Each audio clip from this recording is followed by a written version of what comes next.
அனைவருக்கும் வணக்கம். இந்த மேடைக்கு வந்து நான் குறிப்பாக 2 பேருக்கு நன்றி சொல்லணும். ஒன்று வந்து எங்கள் அப்பா அம்மா, ஏன்னா ஒரு 10 வருஷமாக காலேஜ் முடிச்சுட்டு நான் இதான் பண்ண போகிறேன். அப்போ இன்றைக்கி வரைக்கும் என்கிட்ட அவங்க எந்த கேள்வியுமே கேட்டதில்லை. நான் என்ன பண்ணுறேன், எங்கே போகிறேன், வரேன், எதுவுமே கேட்க மாட்டாங்க. ஸோ அவங்களுக்கு தான் ஃபஸ்ட்டு தேங்க்ஸ். ரெண்டாவது பிஎம் ப்ரொடக்ஷன்ஸ் அருண் ப்ரோ. கிட்டத்தட்ட ஒரு 10 வருஷம் முன்னாடி வந்து ஒரு ப்ராஜெக்டுக்காக நாங்கள் பேசியிருந்தோம். அப்போ வந்து அவர் என்கிட்ட சொன்னார், ஃபோனில் தான் பேசியிருந்தேன், நான் அவர் பார்த்ததே கிடையாது. இந்த படத்துக்கு தான் நான் அவர் பார்க்குறேன். இந்த தீபாவளி பொங்கல் வந்தால் நல்வாழ்த்து சொல்கிற மாதிரி அவர் ஃபோன் போடுவார். ஸ்மித், நான் தான் அருண் பேசுகிறேன், நீங்கள் நல்லா இருக்கீங்களா? நல்லா இருக்கேன் ப்ரோ, எப்படி இருக்கீங்க அப்படின்னுவேன். நான் படம் பண்ணால் நீங்கள் தான் மியூசிக் டைரக்டர் அப்படின்னுவார். 10 வருஷம் கழிச்சு நான் அதே மாதிரி ஞாபகம் வச்சு கரெக்டாக இந்த படத்துக்கு என்னை கூப்பிட்டதுக்காக நன்றி sir, thank you so much. And அடுத்ததான் வந்து குறிப்பாக இன்னொரு விஷயம் என்னென்னா, நான் ஏன் அவரை சொன்னேன் அப்படின்னாக்கா, ஒரு விஷயம் இருக்குது. லைக் சினிமாவை பொறுத்த வரைக்கும் சினிமாவில் இருந்து தோற்றவங்களை விட விட்டுட்டு போய் தோற்றவங்களோட எண்ணிக்கை ரொம்ப ஜாஸ்தியாக இருக்கும். அது மாதிரி தான் சினிமாவில் இருக்கும்போது நம்ம விட்டுட்டு வெளியே போயிட்டோம் அப்படின்னாக்கா நம்ம அந்த சிங்கில் இருக்க மாட்டோம். அவங்க பேசும்போது இல்லை நான் வேறு ஒர்க்கில் இருக்கேன் அப்படின்னு. ஏன்னா என்ன சினிமாவில் முதல்ல கூப்பிட்டு வந்தவங்க எவனுமே என் கூட கிடையாது. எல்லாம் விட்டுட்டு அவங்க ப்ரொஃபஷன் பார்க்க போயிட்டாங்க. ஸோ அப்படி இருக்கும்போது எனக்கு வந்து இவர் ஒருத்தர் தான் தெரிஞ்சிட்டு இருந்தார். எப்போவுமே ஃபோன் போடுவார், நல்லா இருக்கீங்களா, சாப்பிட்டீங்களா, நான் படம் பண்ணுறேன், நீங்கள் மியூசிக் டைரக்டர் அப்படின்னு சொல்லுவார். ஸோ அதுக்காக நன்றி அவருக்கு. அடுத்ததான் வந்து மேடையில் இருக்க பெரியவங்க எல்லாருக்குமே ரொம்ப தேங்க்ஸ். திருமா சார் வந்ததுக்காக ரொம்ப நன்றி. ராஜன் சார், அப்புறம் என்னோட படம் டைரக்டர் ஸ்ரீஜர் சார், அடுத்து பாலாஜி சக்திவேல் சார், அப்புறம் எங்கள் ஹீரோயின் லிசி மேம், சின்ன ஹீரோயின் தன்ஷிகா, டைரக்டர் சார், ஐயோ அவர் பற்றி கண்டிப்பாக நான் சொல்லி ஆகணும். நான் வந்து என்ன பண்ணுவேன்னா, டியூன் கேட்பார், நான் அவர் சீன் சொல்லுவார், நான் ஒன்றும் டியூன்லாம் போட்டு சார் இது எப்படி சார் இருக்குது ஓகேவா அப்படின்னு அந்த டியூன் அப்படியே கேட்டுனே இருப்பார். கொஞ்ச நேரம் கேட்டே இருந்துட்டு திடீர்னு கொஞ்ச நேரம் கழிச்சு ஸ்மித் வேறு மாதிரி போடுறீங்களா அப்படின்வாரு. நானும் சரி சார் நான் பண்ணித்தரேன், சாயங்காலமாக பண்ணுவோம் அப்படின்வேன்.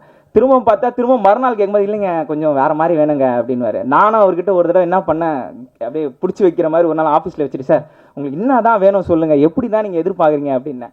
அவர் சொன்னார், இல்லை குயிலி படம் வந்து கமர்ஷியலான எலிமெண்ட்ஸ் வேணாம், எனக்கு வந்து அப்படியே ஒரு காவியம் மாதிரி அப்படியே கவித்துவமாக போயிட்டோம். ஏன்னா அது வலி சொல்கிற படம், நீங்கள் அப்படியே கமர்ஷியல் ஸ்டைல்லே இருக்கும்போது எனக்கு ஒரு மாறு இருக்குண்ணே. நான் சொன்னேன் சார் அதுதானே பிரச்சனை, நீங்கள் சொன்னீங்கன்னா நான் உடனே குத்துருன்னு சொல்லி முதல்ல ஓகே பண்ணதான் அம்மா பாட்டு போட்டதுமே டக்குன்னு யார் அப்படின்னோடனே ஸ்நேகன் சார் எழுதிட்டோம், வைக்கம் பாடட்டும் அப்படின்னு சொன்னாங்க. வரிகள் எதுவுமே பண்ண முடியாது, டியூனை பார்த்துட்டே ஓகே அப்படின்னு சொல்லிட்டாங்க. ஸோ அதுக்காக முருகசாமி சாருக்கு நன்றி. அதுக்கு அடுத்து வந்து இன்னும் ஸ்பெஷலாக சொல்லணும் அப்படின்னாக்கா, முருங்கக்கா செப்சி டைரக்டர் ஸ்ரீஜர் சார் ஒரு டேலண்ட்டை ஐடென்டிஃபை பண்ணுறதுல அவர் ரொம்ப கெட்டிக்காரரு. ஏன்னா ஒன்றுமே பண்ணாமல் சும்மா கீபோர்டு வச்சு பண்ணிட்டு இருந்தேன். என்ன கூப்பிட்டு நீ பண்ணுவியா, சரி வா ஒரு டியூனை போட்டு காமி, நீ எப்படி இருக்குன்னு பார்க்கலாம் அப்படின்னு சொல்லிட்டு கூப்பிட்டாரு. அதுக்காக சார் தேங்க்யூ. இந்த மேடையில் வந்து நீங்கள் இருக்கிறது எனக்கு ரொம்ப ரொம்ப சந்தோஷமாக இருக்குது. அதுக்கடுத்து இந்த படத்தை பற்றி சொல்லணும் அப்படின்னாக்கா, படத்தில் வந்து கிட்டத்தட்ட ஒரு 4-5 பாடல் இருக்குது. எல்லா பாட்டுமே வந்து மாண்டேஜஸ் தான். ஸோ சீன் வழியை சொல்கிற மாதிரி, ஒன்று ஃப்ரெண்டு குடிக்காதுன்னு சொல்கிற மாதிரி, ஒன்று அம்மா பாடுற மாதிரி, எல்லா எமோஷன்ஸுமே குடிக்காதீங்கன்னு தான் சொல்லும். அந்த மாதிரி இருக்கும்போது அருண் ப்ரோ வந்து இந்த படம் குடிக்கு எதிரானது அப்படின்னப்ப எனக்கு ஒரு பெரிய டவுட் இருந்தது. ஏன்னா அவர் வந்த இடமோ பாண்டிச்சேரி.